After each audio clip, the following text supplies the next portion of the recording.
I am absolutely convinced from the second that the first bomb was dropped on Iranian sites, any one of these three sites, or Tehran, or the leadership, military leadership and scientific leadership were assassinated, the very second Iranian drive to develop an atom bomb was in motion. Right now, we are 2 weeks closer towards the construction of a bomb. One of the ironies of the last 2 weeks and what we witnessed is it is in very many ways parallel to what Iran experienced in the 1980s war.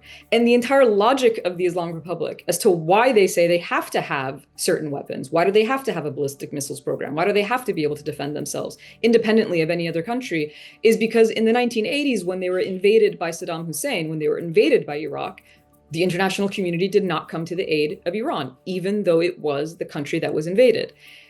What they just experienced was the exact parallel to that in a shorter term. I think Iran is looking at new means of deterrence. Gone are the days of the axis of resistance, which was useful in its day, but it no longer exists, or it no longer is a factor.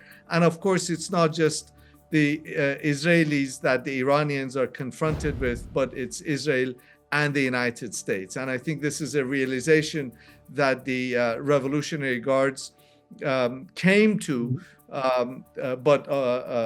during this conflict. If Iran was in a situation where it was losing everything, it would have no reason to agree to a ceasefire. Iran's readiness to agree to a ceasefire is because it wants to retain many of the assets it still retains, right? And which the United States and Israel failed to obliterate, as Trump would put it. And that's where we are today.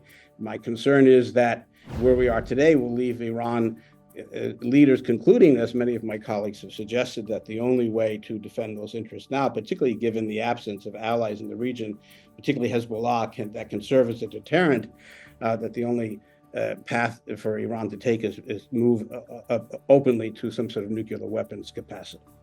We're in a situation where the entire, not just the international legal framework, but in particular the non-proliferation framework, is in grave danger, because we all know that if Iran does rush for some sort of nuclear device, it won't be alone.